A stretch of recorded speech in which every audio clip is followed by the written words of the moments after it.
In this lecture, we're going to cover security governance principles. What are our values? What is our vision? And what is our mission? From that, we build our strategic objectives. And from that, we build our long and short-term plans. So, let's dive in. Most large organizations and corporations have a set of values, they have a vision, and they have a mission statement for what they are doing and what they want to do. It is also common for smaller businesses to have some or all of these. Both for your job and for the certification, it is important to understand what they are, how they interact, and how they drive our business plans, our policies, our standards, and our procedures, because all those are built from our values, our vision, and our mission.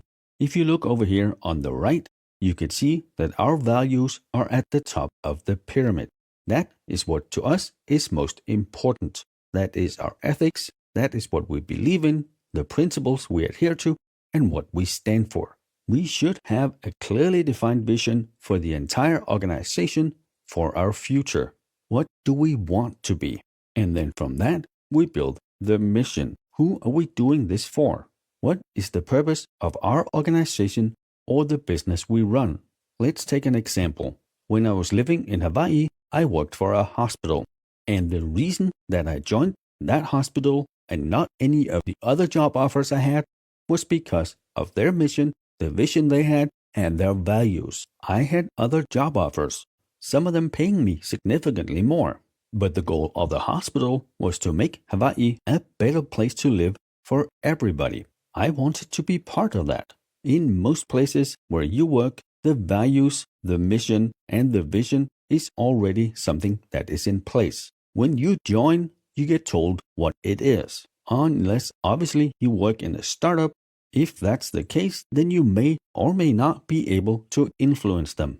Where you normally can have influence is on the strategic objectives, our actions, and KPIs. This is where we make the plans, we set the goals, we'll sequence all our activities that we have that can help us fulfill our mission, which is built on our vision and adheres to our values. This is all the planning, this is all the research, this is our due diligence, whereas the action and the KPIs, that is our due care.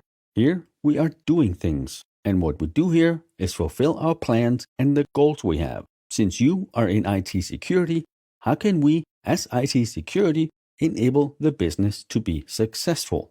Just like any other part of the organization, we are there to support it.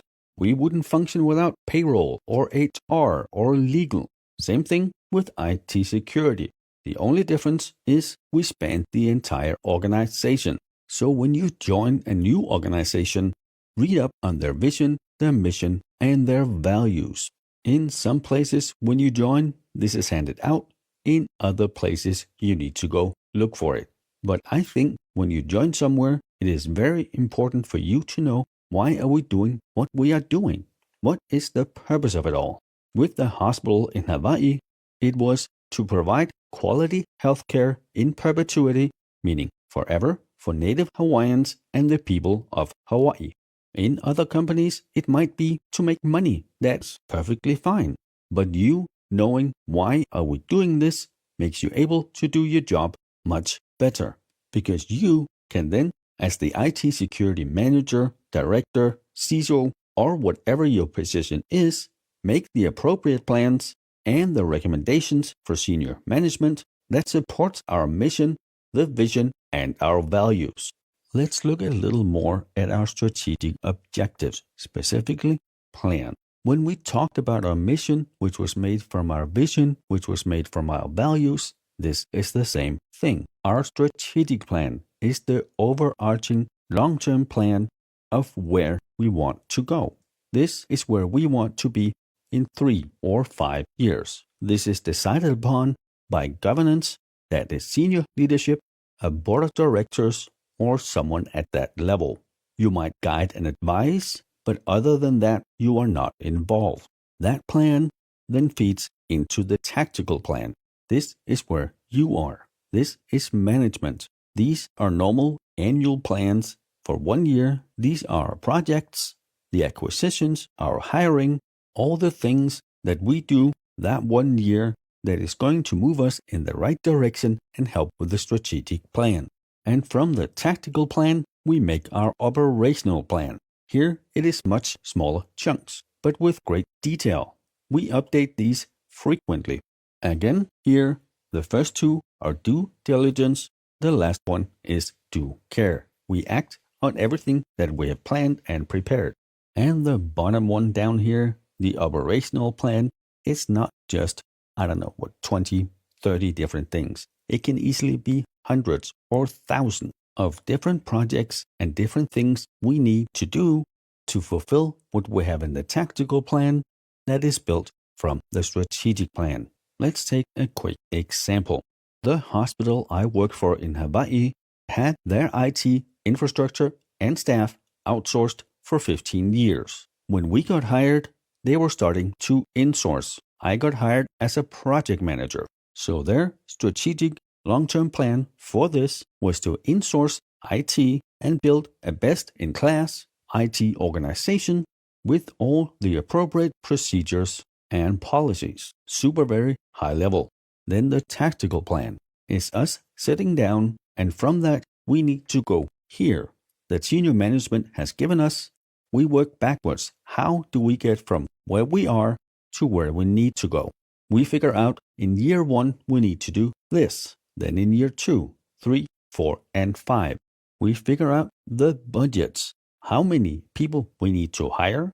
Because all of a sudden we're going from a 0 IT staff to maybe 150. How do you find that many IT people with the specific skills they need in Hawaii? So year 1, mostly hiring, training, and getting more detailed plans on how we actually fix the infrastructure. I'm not saying everything was done horribly, but if you have IT staff that can do pretty much what they want for 15 years with no supervision, well, when you take that over, you are going to find some insane things. And then the operational plans, well, that could be, how do we hire a server team, a networking team, a help desk team?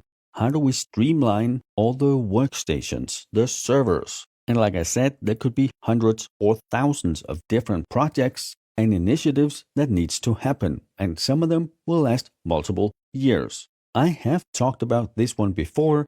One of my projects was a data center move. Hundreds of people involved, 10,000s of hours, and $10 million budget. So that particular project from start to finish took maybe 3 years. We needed to build a new data center, completely spec'd with everything. Servers, storage, networking, HVAC, fire suppression, cabling, everything. Then we need to figure out what all are we moving. When you have infrastructure like this that has not been maintained right for that many years, you're going to find stuff you have no clue what is. I spent many hours tracking down what some servers were because no one had any clue. This was in 2016 to 18, and we found servers that were running on Windows XP, Windows 2000. We found boxes of storage tapes under the floors. I think the last count was 15,000 storage tapes. Most of those were not needed. They just didn't have a shredder or anywhere to put them, so they just put them under the floor. Some of them were legit backups that had retention that we needed to keep and be able to access. And with that, we're done with this lecture. And remember, the values feed into our vision, from which we make our mission. We then use the mission to make our strategic objectives. From that, we build our strategic plan. From that, we build our tactical plans. And from that, we build our operational plans.